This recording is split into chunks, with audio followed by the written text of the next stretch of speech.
Assalamu alaikum, hello and welcome to the Health Show here only on the Islam channel with me, Alistair Greener. Tackling health problems every week, we're joined by a health expert within their specialised field who discusses the prevention of health issues or concerns that we or our loved ones may face. Looking at how you can change your health and lifestyle for the better, the Health Show offers an alternative viewpoint from our health experts who attend the show. And we really hope this will help guide you in the right direction. So if you suffer from any medical issues or have any health concerns, or for that matter, if you know anybody who does, then please do tune in each week as we'll be covering a wide range of topics and offering alternative viewpoints from our health experts. If you'd like any further information on our programme or any of the topics that we discuss, then please do get in touch. healthshow@islamchannel.tv. Now, today we're looking at kidney transplants. And to discuss this topic, it's a great pleasure to welcome Mr Mohamed Morsy, who's a consultant transplant surgeon who's currently working at the transplant unit at the University Hospitals of Leicester.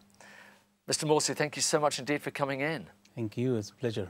It's a fascinating topic, and I'm really looking forward to finding out more about it and the hope that you can give so many people. But first of all, we're going to look into the background a bit more.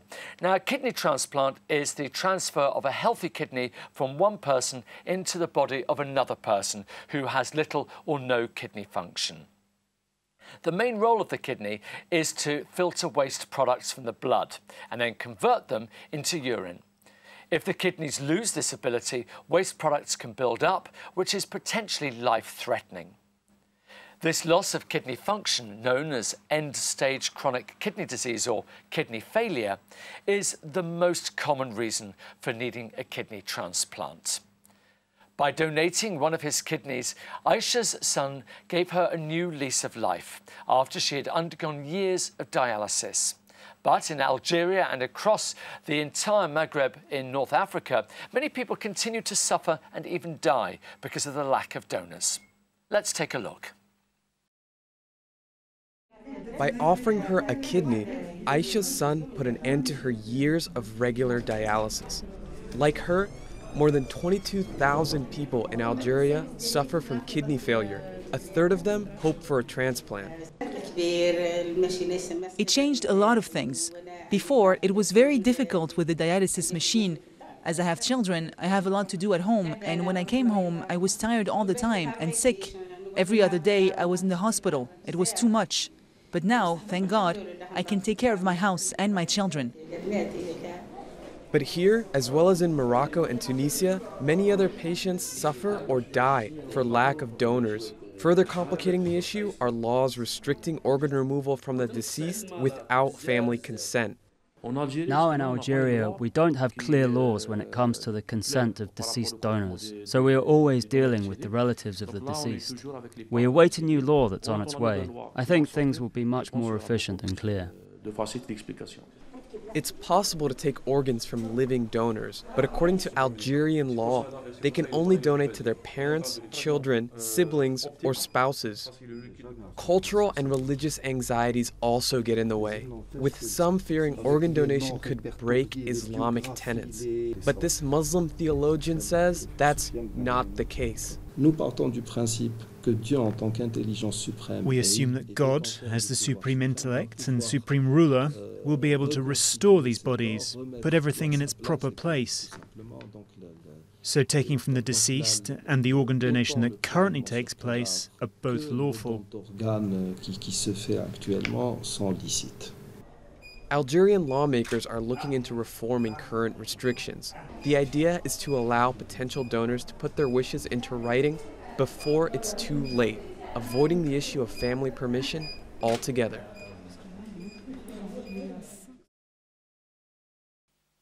So, Mr Morsy, it was great watching that video, and it was great for Aisha, but there are so many people who don't have access to a replacement organ. How big is the problem in the UK and, for that matter, worldwide?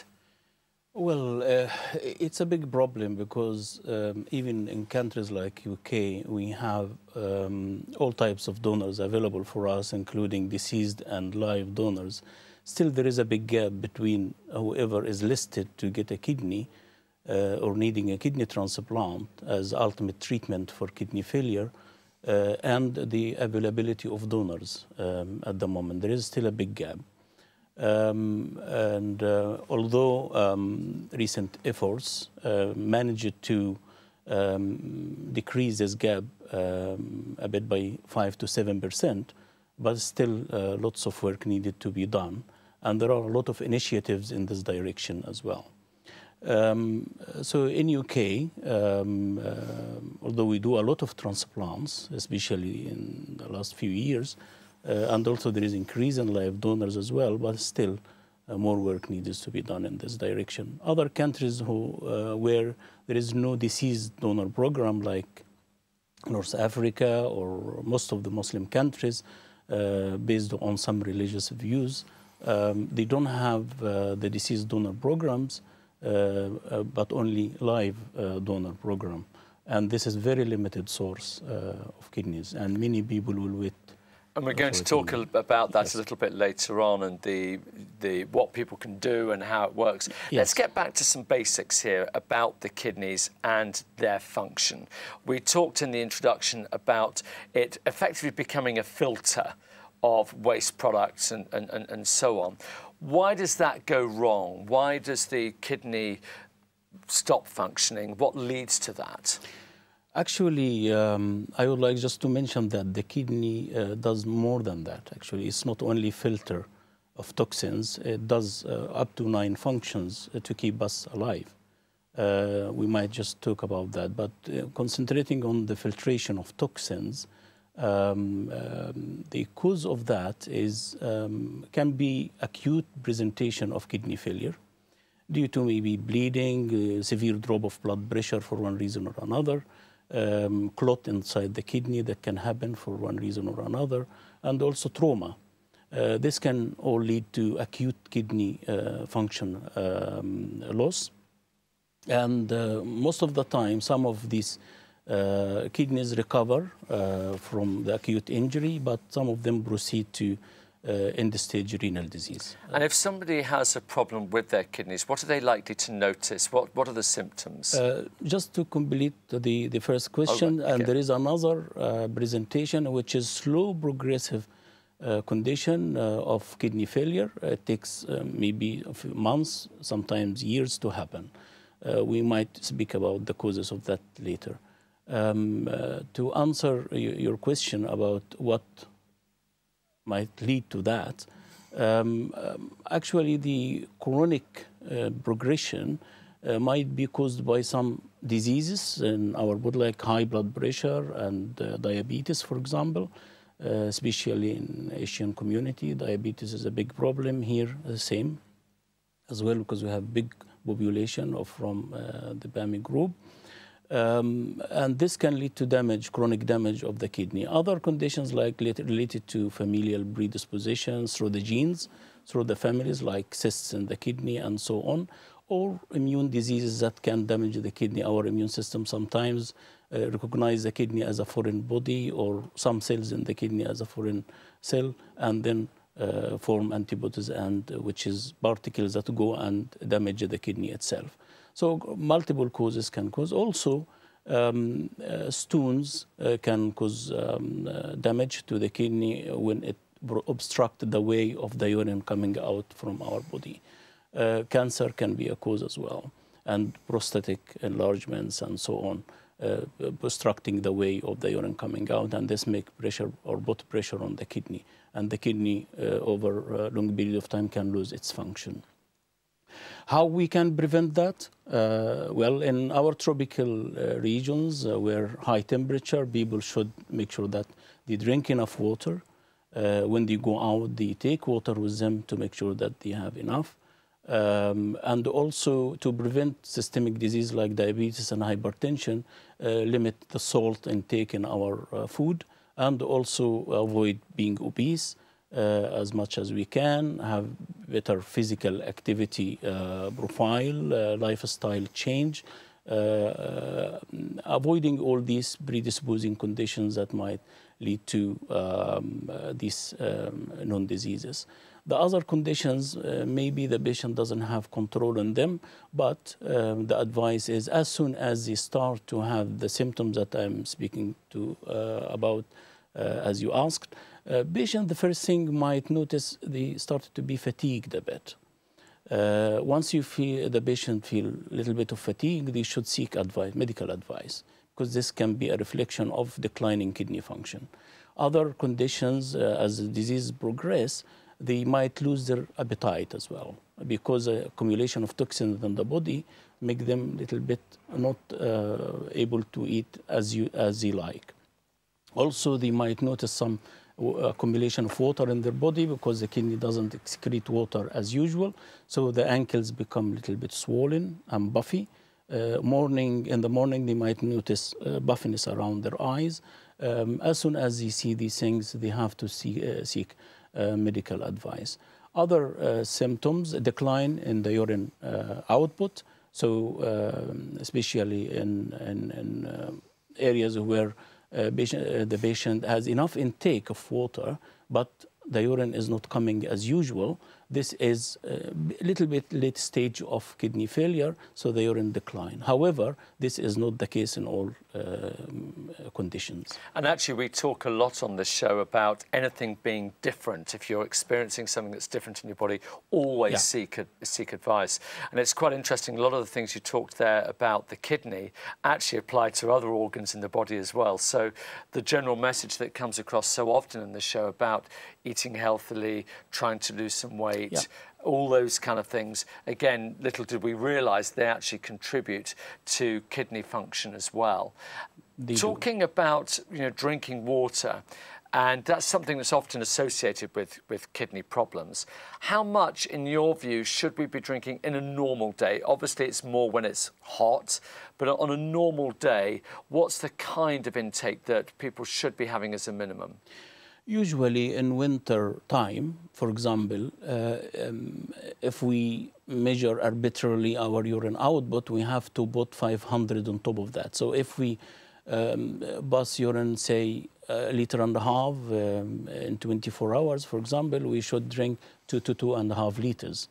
In summertime, you put another liter on top of the amount of water you are producing, because we have to calculate how much sweating we have and other losses, because we breathe faster as well, so you lose water as well when you breathe faster. And I always like the advice that you give about how you can tell whether you're dehydrated or not. Yes. And it's basically looking at the colour of your urine. And of course, the urine usually, because what happens when we don't have enough water in our body, the normal kidney try to preserve as much water in our body as the kidney can, depending on how much function it does have. When there is no enough water intake, for example, the urine become concentrated, because you will see more toxins in it and more of the excreted stuff that the body doesn't need and the kidney get rid of, and this should the urine more concentrated. This is a try from the kidney to keep the water to the body rather than excreting it. However, when the kidney is diseased, the kidney might lose this function.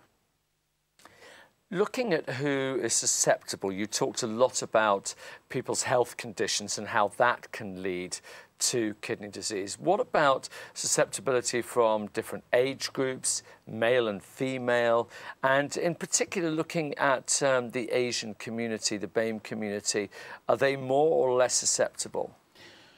Well, it is more complicated question to answer in a simple way, but everybody is exposed to kidney problem. Males, females, different ages have their own disease profile. Even children can be born with some kidney problems, and also they develop that over the following few years.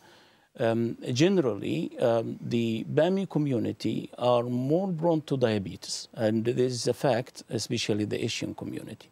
They have higher rate of diabetes, and they are more prone to that. In communities coming from tropical regions, they have predisposition to stone formation. That's the kidney stones. The kidney stones, about, yeah. yes, the form stones. There are some diseases that run through families that they can come with as well, and then they develop it over the years. And this is different from one region to another. Generally, males in these areas are more prone to kidney failure than females because of two reasons.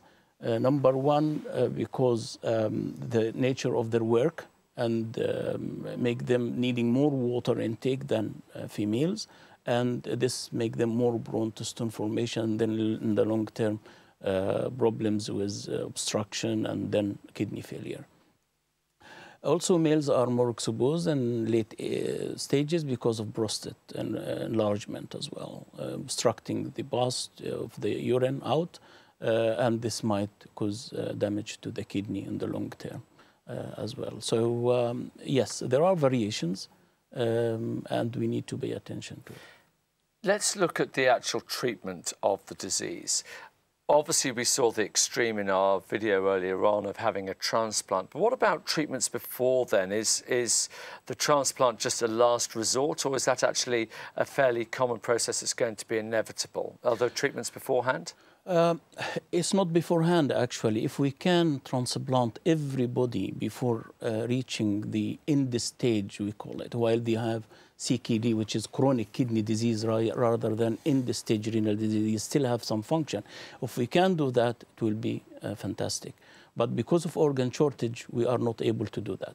So until we get a transplant, which is the ultimate treatment for kidney failure, we have some alternatives. And we are really gifted with that because science helped us in that. Compared with liver, without having a liver, this is the outcome. Heart, this is the outcome, and so on. But for kidneys, we have what we call renal replacement therapy or kidney replacement therapy. We can give patients some medication to replace some functions, like iron, like treating anemia that results from kidney failure, controlling blood pressure, controlling body fluids, and so on. We can do that with medications. In addition to hemodialysis or peritoneal dialysis, to get rid of the toxins. I was going to say, we hear this term dialysis a lot, yes. And we saw on the VT there how Aisha was going for regular dialysis. What exactly is happening during that process, and how common is dialysis? Well, dialysis is a treatment or bridging between kidney transplantation and end-stage renal disease until we have an organ. If the patient, of course, from the fitness point of view or eligibility point of view, are suitable for transplantation. However, dialysis is the current treatment for kidney failure when it reaches to complete failure. Dialysis means that taking some amount of blood, circulate it in a machine that has some filters in it, and these filters help getting rid of toxins and maintaining everything else in the body. Getting rid of excess of potassium, for example, excess of toxins called creatinine in our blood, and other urea products that the result of the waste products of our food and metabolism. But basically, when you get to the point of having dialysis, it's basically just holding off that moment until you can actually get a kidney. But you are definitely going to need one. You are definitely needing one if the patient is fit enough to have one. Otherwise, they will continue on dialysis forever. Right. This is how, what does it mean, dialysis? Just getting rid of toxins through external machine, circulating some blood into this machine, and this machine gets rid of these toxins, and actually the end product of that's like urine. And then sending the blood back into the body clean from these toxins. This needs some sort of what we call infrastructure to have, and also to prepare the patient by having a catheter in their veins in the neck here, or to have what we call fistula or shunt between artery and vein to make their blood accessible to the machine, because they have needling 3 times a week for 3 to 4 hours, 2 needles going in. So you need good vessel to be prepared for that, and we do operation for that. The other type of dialysis is peritoneal dialysis. Around our gut inside, it's covered by a very thin membrane. In one side is the blood, and on the other side, big cavity there. If we fill this cavity with some fluid that doesn't have the toxins, but have the basic ingredients that we need to keep in our body, so the toxins will be high in one side, including potassium as well, and in this fluid, there is nothing of it. So it filters from the high side to the low concentration side until it becomes balanced, and then we take this fluid out. But this needs to put a catheter in the tummy of the patient to enable the fluid in and drain it out after filtering the blood. Utilizing, if you remember in biology, the diffusion mechanism through which whatever is high in one side filter to the lower side. And this is another modality of dialysis. Looking at the whole system of transplants, we fully understand from what you were saying the importance of having more donors and more people who can help those who are in desperate need of these kidney replacements and so on. Yeah. What is it, do you think, that prevents people from donating? Whether it be the families of people who are deceased or living donors. What's preventing people? In relation to deceased donor, depending on the system which you have, if you have what we call opt-in system, you can't take organs from anybody unless they sign for it while they are alive or express wishes to donate, and the family has to agree with that. And there is another system which is opt-out system. Everybody is considered a donor when they are dying unless the family object to that. In the two systems, the consenting process is the difference. The first one, you have the consent of the donor before dying by signing the donor card, or the family allow based on wishes at life, the donor expressed. And this is a little bit complicated, need a bit of effort and so on. In the other system, the consent already is presumed consent. So everybody is considered unless somebody rejects to have it done by the family. In UK, we have the opt-in system. We are trying to implement the opt-out system. There is a trial in Wales in that. When you have a deceased donor program, these are the obstacles, the consenting process. And it, of course, in the UK would make a massive difference if it was indeed one of those things where you have to opt out rather than opting in. We've got lots more to talk about, but we're going to have to take a break now, I'm afraid. But okay. Thank you so much so far. That's all right. As I say, lots more to come. Yes. So don't go away. But in the meantime, we must stress that should you suffer from any medical problems or health concerns whatsoever, it's always highly recommended that you contact your doctor or GP, as the Health Show gives you an alternative viewpoint to the health concern being discussed. See you after the break.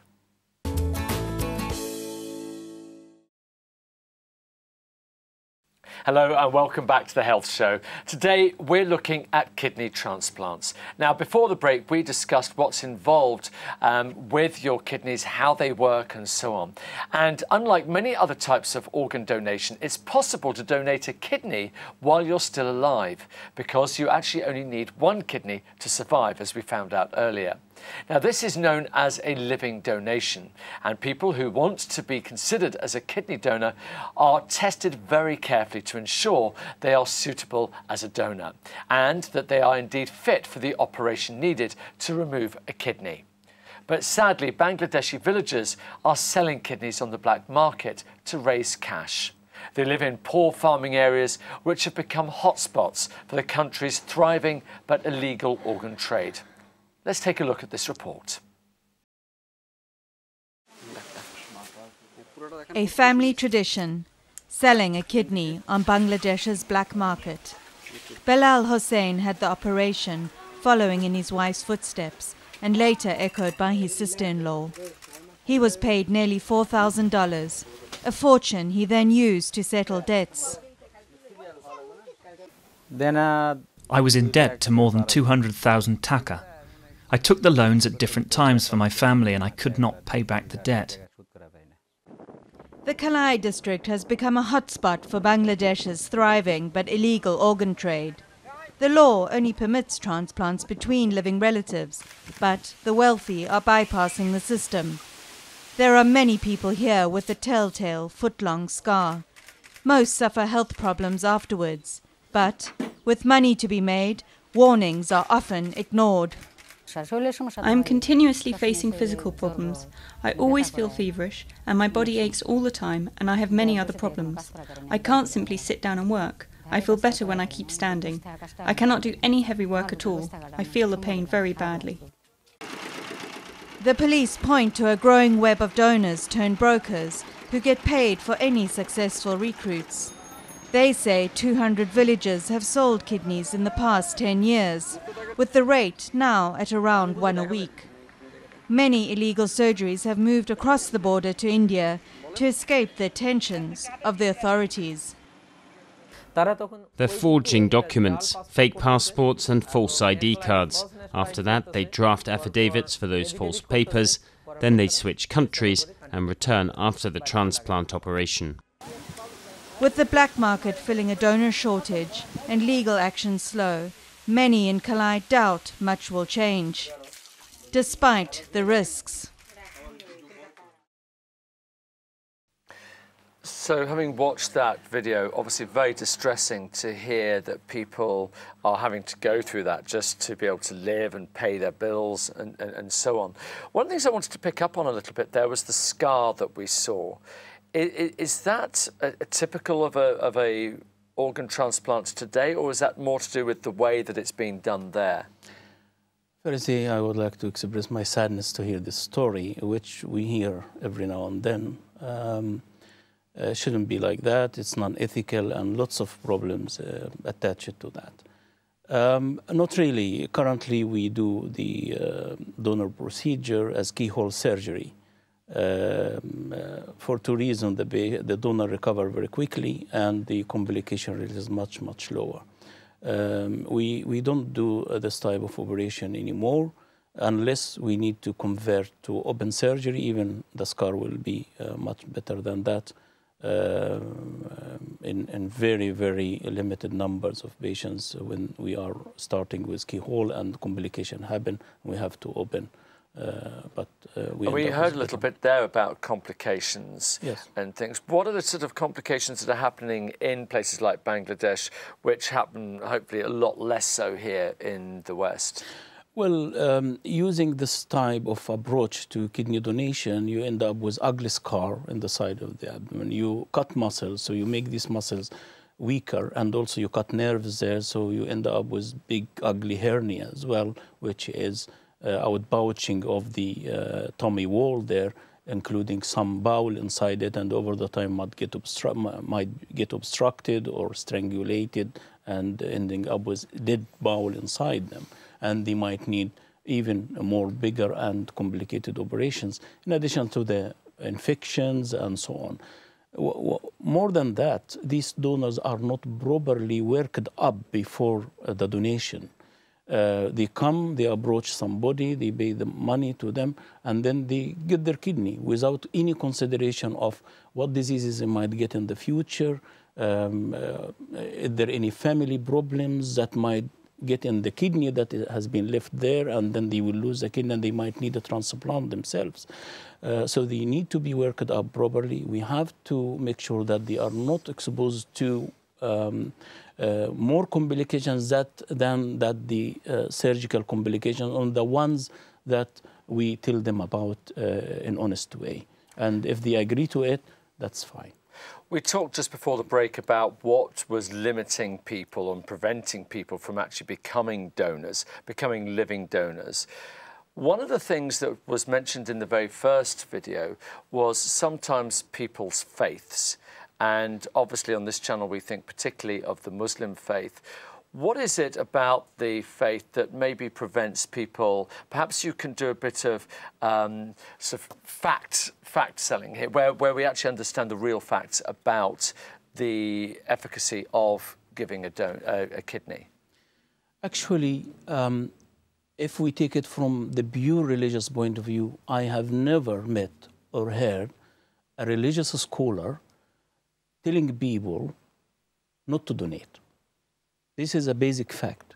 Even in Saudi Arabia, where they are very conservative in that, the scholar recommended that people can donate as long as the conditions that make sure that they are safe and the recipient safe are applied, and they leave it to the medical people to decide on that. So it's sometimes just people's interpretations rather than actual based on any fact or any scholarly advice. Absolutely. It is a misunderstanding of the religious ethos there.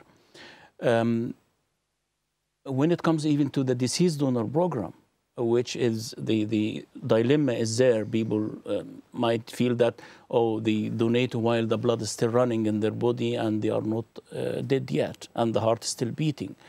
Even this one, the scholars left it to the medical professionals to decide if there is no reversibility and they will not come back to life. They leave it to the practitioners or the clinicians to decide what's better for both parties.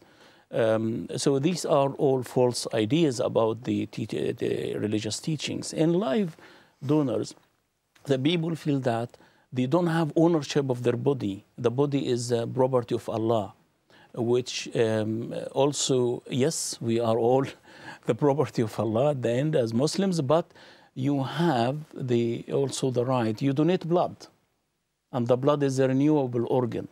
Kidneys, you have 2 kidneys. You can still donate 1 kidney, and the other kidney will do all the other kidney job. We know that we work only with 25 or even up to 50% of our kidney function. Once you take one, the other one compensate, and you have normal kidney function. Yes, there are complications. We can discuss. We can tell you about it. And the only benefit for the donor is the satisfaction that he is helping or she is helping somebody else. Let's talk a little bit about the process, because if somebody has kidney failure or it's looking highly likely and they're on dialysis, what's the process? Do you first of all talk to their family and their people to try and find a match? And in which case, what's the sort of success rate of finding someone within the family unit who would be suitable as a donor? Unfortunately, there is no specific record to tell you about that. It varies from one community to another, from one country to another. However, the discussion about live donor is always there. When we see the recipient after referral, we discuss with them all the options. Deceased donor, we list them for that, if it is in the country where there is a deceased donor program. And then we discuss with them the possibility of live donor if there is a possible live donor in the family, potential live donor in the family.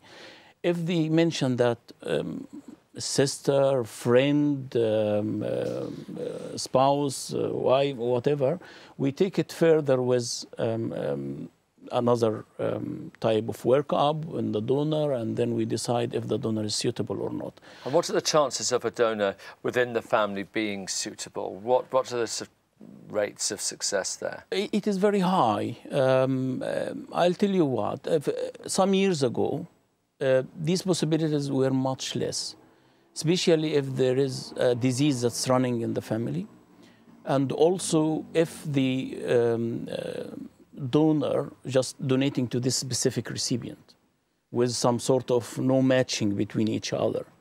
But with the development of kidney sharing schemes like in UK, you can swap donors and recipients who are not suitable to each other with another pair, donor and recipient, who are not suitable to each other, but the donor in this side suits this recipient on the side, and vice versa, so they can exchange the organs.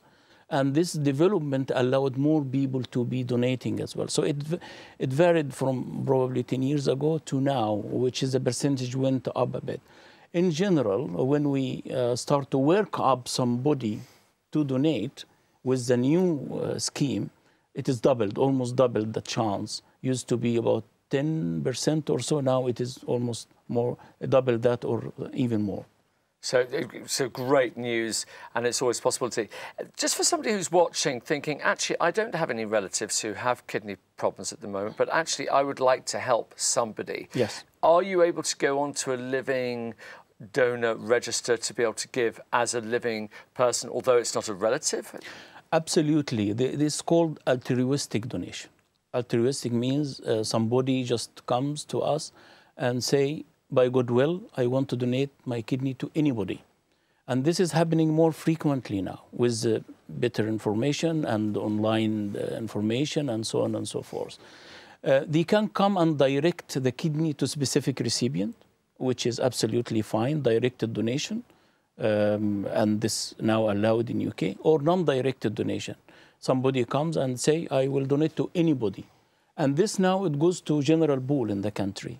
It used to be unit by unit, but now it is central, and everybody is registered there, and we allocate through matching process to whoever can get this kidney. We should make it very clear that in the UK you are not paid.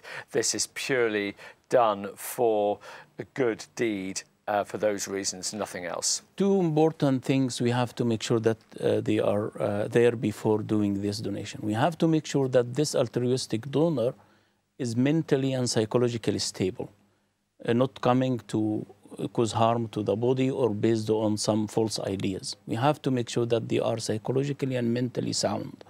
The second thing is we have to make sure that there is no coercion whatsoever. Coercion means some pressure on this person to donate, especially the directed ones, or even inside the family. We have to make sure that this is not the case. And what about ages? What's the sort of age band that a donor should be in to be able to donate? Because live kidneys are good quality kidneys, because we take the kidney to now, and in 2 hours or 3 hours is in the body, unless it's coming from another center in a swabbed kidney, the maximum 6 hours or even less. They are good quality kidneys, so the age limits are open. Actually, there is no age match in that. Some people about 65 can donate to somebody who is 20 or 30 with good kidney function. So there is no age limits. Some recently, because we noticed that maybe older kidneys don't do as well as young kidneys, even from live donors.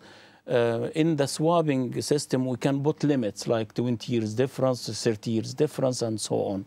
But generally, with live kidneys, they can do well, much better than being on dialysis. One of the things that will often deter people is just the thought of the actual operation, having to go into hospital, having what is seen as a major surgery. Tell us a little bit about the process from the donor's perspective. What actually happens once they've been cleared as a match? What happens? How long does it take? Well, once we are set up to proceed with the procedure, everything is done, making sure the donor is healthy enough to donate, suitable, no harm or whatever, except the ones that we mentioned to them. We book the theaters because it's called elective procedure. Elective means planned procedure. Everything is done before proceeding, compared with the emergency one coming from deceased donor. And we set a date, we go for it, admit the donor the night before and the recipient, and then we start with the donor procedure. As I said, keyhole surgery, going through with a camera inside, check everything inside. It is done by different techniques. I don't think the time allowed to go in details on that, but it is a keyhole surgery in general, through a small hole. So not that invasive? It isn't. Anything entering the body is invasive, but we call it minimal invasive. Yeah. That's the right term for it. So we call it laparoscopic techniques. Can be done by different ways, starting purely with the camera and getting the kidney out of the fat around it.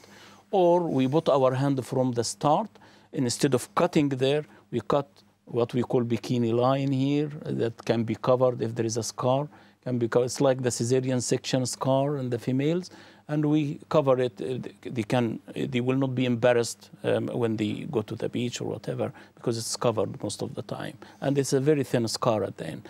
To get the kidney out at the end, either putting the hand from the start, we call it hand assisted with the keyhole, or purely from the start, and then we take the kidney out from there. The operation usually, depending on how many blood vessels in it and so on, it takes between the surgical time itself, about 2.5 hours to sometimes 4 hours, depending on the condition, and if there is previous operations. It's a general and so on. anaesthetic for this? No, including everything, general anesthesia and operation. The anesthesia takes about half an hour, up to an hour, if there is any need for any specific monitoring. And the surgery 2 to 3 or maybe 4 hours, depending on whatever is there. And what about recovery? How long does that take, and how uncomfortable would the donor feel for a period of time afterwards? With this minimal invasive technique, if we do the operation on Wednesday, the donor at home on Friday. Wow. Yes. And so on. It's about 2 nights after the procedure, or 3 nights, including the day before. And they recover very well. They can resume their normal life in 2 weeks, domestic activities. They can go back to work as well in 2-3 weeks. Some instructions to be careful at the first few weeks, including the driving and all this and so forth. The pain is much, much less compared with this cutting and open technique, which we don't do anymore anyway here. And the recovery is much quicker. And what an incredible thing to have done, to be able to effectively give someone their life. The self-satisfaction that you can see in the eyes of the donor even before the operation. Although there are understandable anxiety, those people are healthy people. They don't need to do this procedure. But they come and put themselves under the surgeon knife to donate an organ to somebody they might even not know, they might know, and to help them to overcome their suffering. You can see that in their eyes even when you consent them for the procedure, and after that, all what they have been through, they feel it's worth it. Absolutely. Absolutely. Looking at again, going back to where we really started, about the amount of people who are still waiting for an operation, is it higher within the BAME community? Is there almost an even greater need within the Muslim and the BAME community than other communities, or is it about the same? Not really. It's not the same for 2 reasons. The genetic makeup of the human body is different from the Caucasian community and the different communities, and from a community from the Asian community and the African community. Making the matching is difficult. Considering that the majority of the people on the donor register are Caucasians, the matching is sometimes disadvantaging BAME group. So you do tend to have to be of the same race as the donor? It's not all the time, but it's always better. Right. Let's give you an example. For example, in a community like Leicester community or London community, 30 to 40% of the community are from the BAME group. If you look at the donor register, only 5% are BAME donors. And this tells you how much is a discrepancy between the people listed for transplantation, which is about 30 to 40% in this community, considering their predispositions to diabetes, hypertension, other kidney-related problems, and the number available for them. However, they still can get kidneys from Caucasians, but the chance in the to wait longer is there. Maybe up to 3 years sometimes for people who are just newly registered, and even up to 7, 8 years. What are the other reasons? We talked about faith reasons, where some people just seem to have this misunderstanding that there's a faith issue here. What are the other things that are specifically stopping the BAME community from becoming a donor? It is cultural as well. It's not mainly religion. There is some cultural factors that prevent people coming forward and approaching. And also the knowledge base about kidney donation is really misshaped by these ethos and all these things. I think there is an initiative called 2020 Kidney Transplantation, transplantation in general, Transplantation 2020. This is a new initiative trying to get more BAME group in the register, as well as offering kidneys as live donors as well. And we noticed some improvement in that. And what would you say to somebody who's watching, who comes from that community, who maybe this is the first time they've heard about the possibility of becoming a living donor and so on? What advice would you give to them right now? Well, there is no harm whatsoever to approach the professionals to be a donor. Approaching them doesn't mean you will be a donor. This is my first message. Don't be afraid. If you have actually somebody who you want to help and you feel pain because they are suffering and you are healthy enough to come forward and come discuss this with us, and then we will tell you if you are a suitable donor or not. And then you decide. And this is the basic hurdle there, the main hurdle, that people don't approach the professionals to tell them, can I be a donor or not? And this is a conversation you can just have with your GP, is it? The GP and even everybody. The GP, of course, is the main one. They can just go, I want to try. And then they will refer them to the nearest transplant unit, and the coordinators they will, meet them, check their psychological issues and everything related social problems and so on, and then they will take it from there. If this donor has any predisposition to any disease whatsoever or any family problems that might affect the kidney later on, from day one, you are not suitable donor. You will always be assured that you will be right. You know what? It's been fantastic finding out more, and I really, really hope that as a result of our conversation, more people come forward and actually offer themselves as living donors, because what a difference it can make to people's lives. Absolutely. That's fantastic. Thank you so much indeed. You. It's been great to find out more. Unfortunately, that is all we have time for. I'd like to thank our guest again today, Mr Mohamed Morsy, for coming in. What a fantastic conversation we've had. As you heard, he's a consultant transplant surgeon and does some amazing work. He just needs more people to help. In the meantime, again, as always, we must stress that should you suffer from any medical problems whatsoever or any health concerns, it's always highly recommended that you contact your doctor or your GP, as the Health Show gives you an alternative viewpoint to the health concern being discussed. As always, if you'd like to find out more about this or any of the subjects we've discussed on the show, please do get in touch. Email us at healthshow@islamchannel.tv. But for now, it's goodbye from me. See you next week. Assalamu alaikum. Thank you.